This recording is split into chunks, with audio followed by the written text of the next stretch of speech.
Em mais um podcast CRM Paraíba, eu, Cláudio Orestes, estou hoje com Maria do Desterro e doutora professora Margarete Diniz.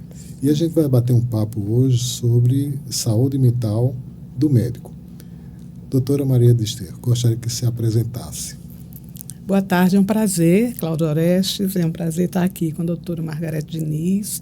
Meu nome é Maria do Desterro Leiros, sou médica neurologista, professora aposentada do Departamento de Morfologia da UFPB, ensinava neuroanatomia aplicada, e tenho mestrado e doutorado em neurologia pela Faculdade de Medicina da USP e coordeno o Projeto Lucas, que é um projeto de apoio psicológico e espiritual para médicos e estudantes de medicina.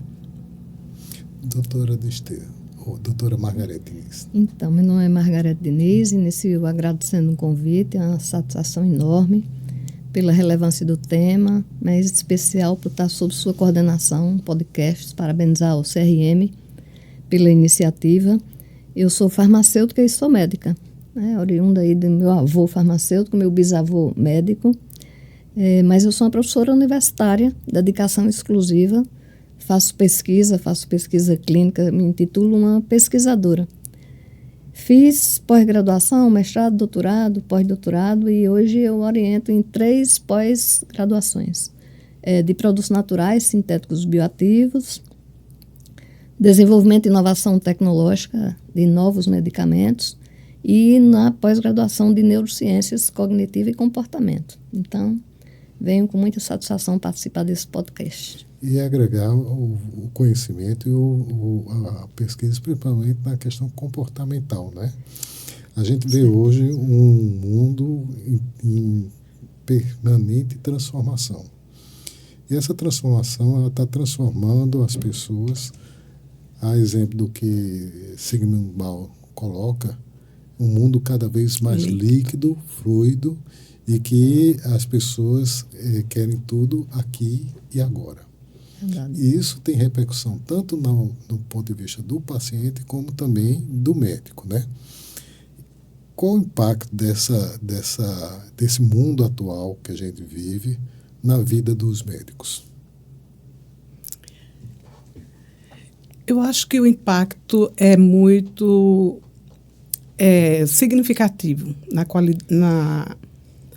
no comportamento, nas emoções, nas relações do médico. E isso se reflete nas pesquisas sobre a saúde do médico, né? Tanto a saúde mental como a saúde integral do médico, saúde física.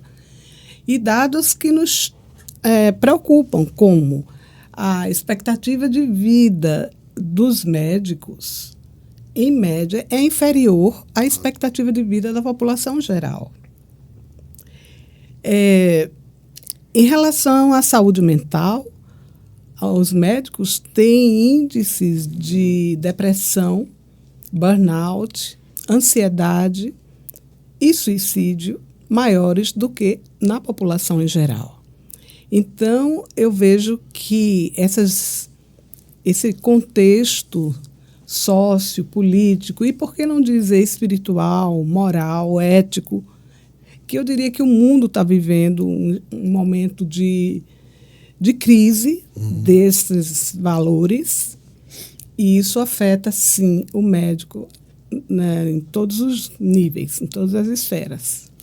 Doutora Margarete, o pessoal tem costume de dizer que o jardim do outro é mais florido, né?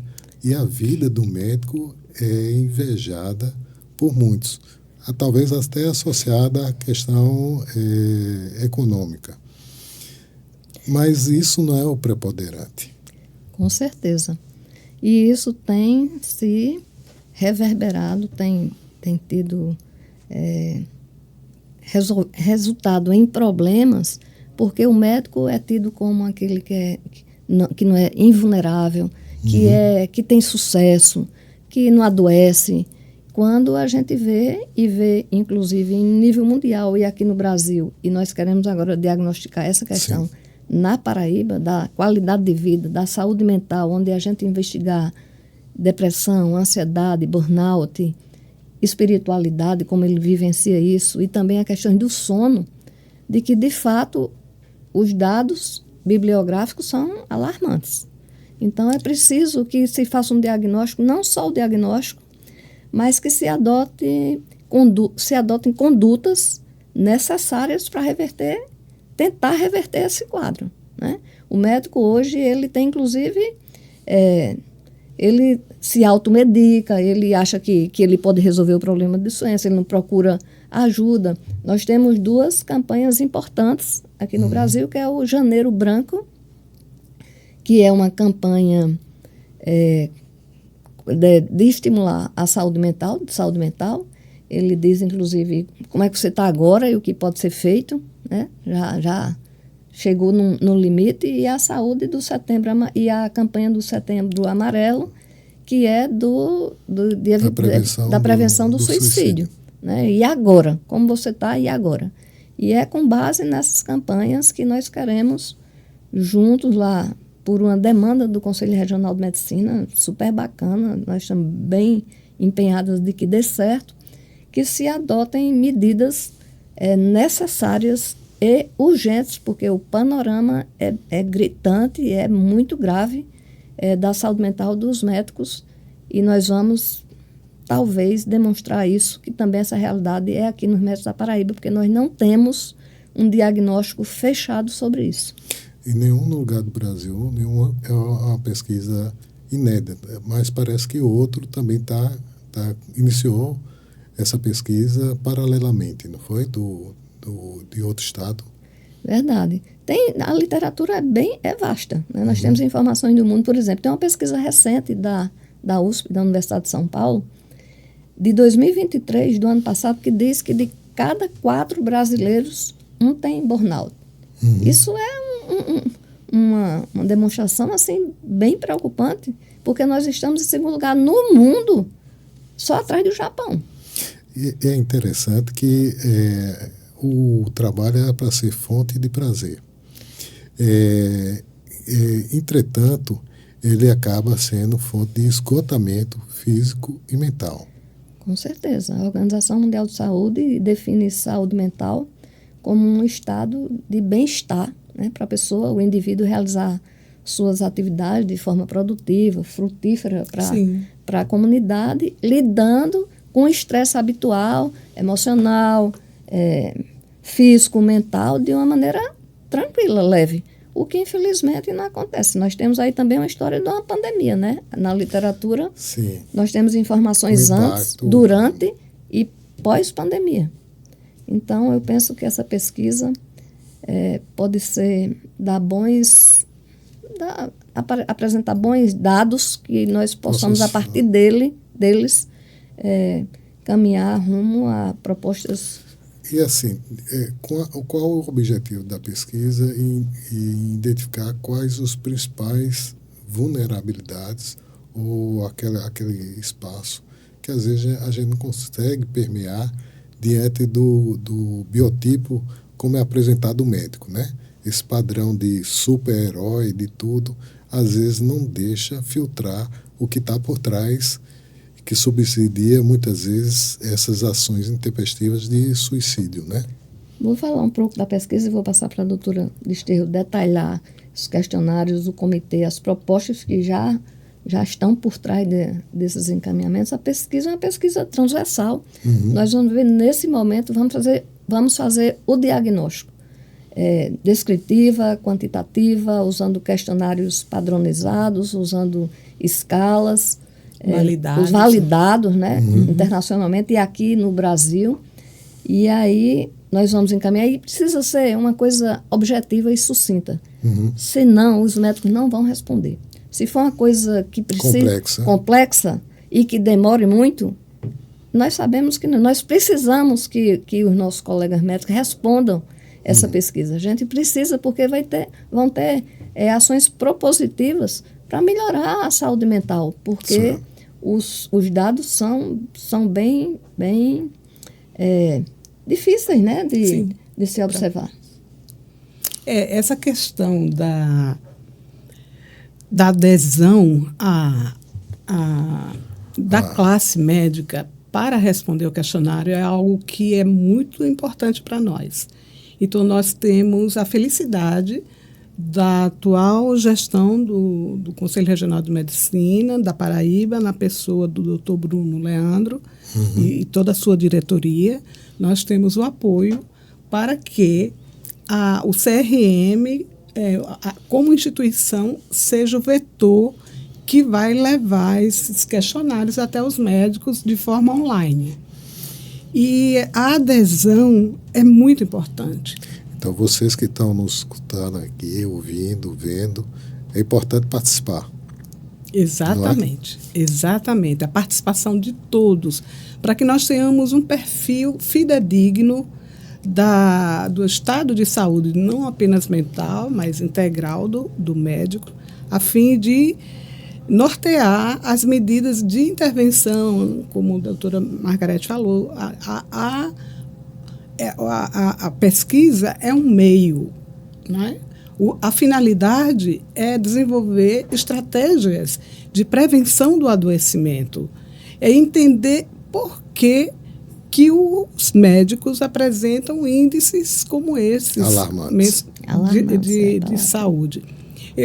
Você falou antes sobre a questão do trabalho, né, que deveria ser um prazer, mas que termina sendo fator de esgotamento.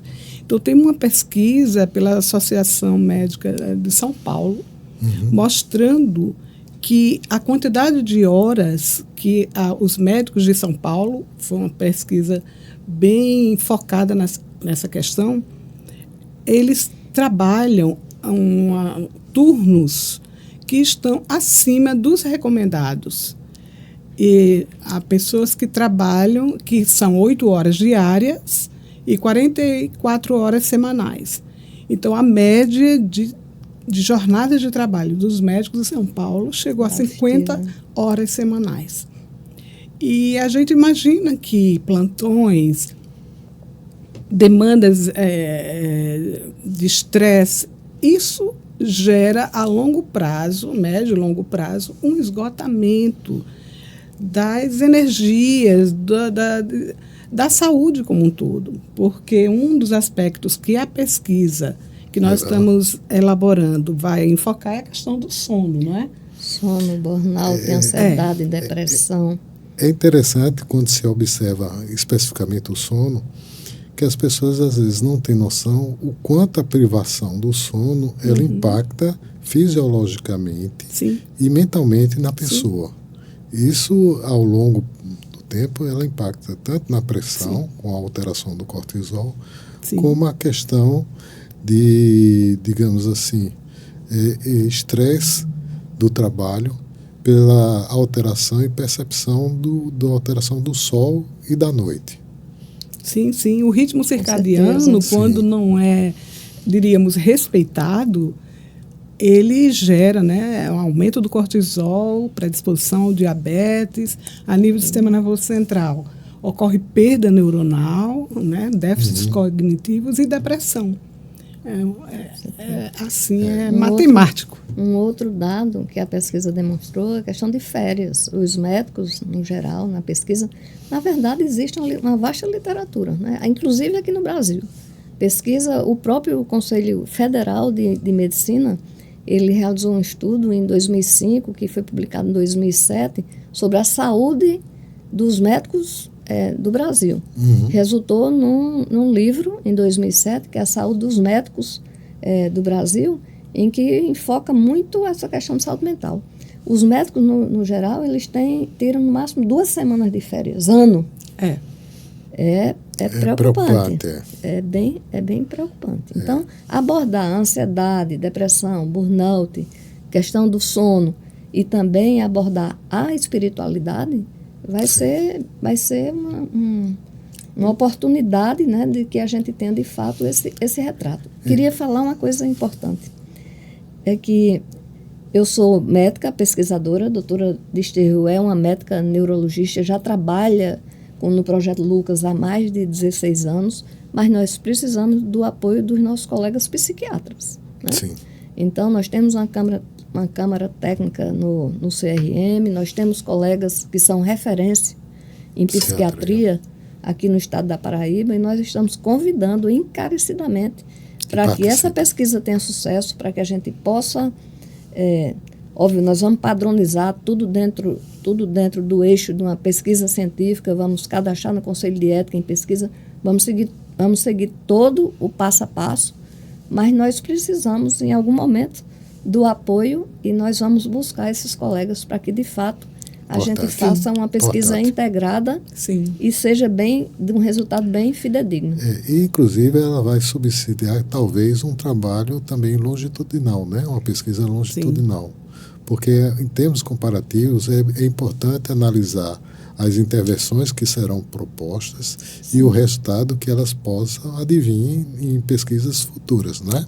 Concordo plenamente, porque na hora que você avalia essa população amostral e depois das intervenções faz uma nova avaliação e aí se caracterizará num estudo longitudinal, aí nós, de fato, vamos ver qual efeito surtiu, quais foram os efeitos das intervenções benéficos para a saúde do médico. Né? E acho que ele precisa estar muito aberto a isso, viu? Porque não é fácil, não, lidar com os nossos colegas, não. E até, talvez, porque não surtiu o efeito, que talvez seja tão importante quanto surtiu, né? Sim. Onde talvez a abordagem não tenha sido tão clara.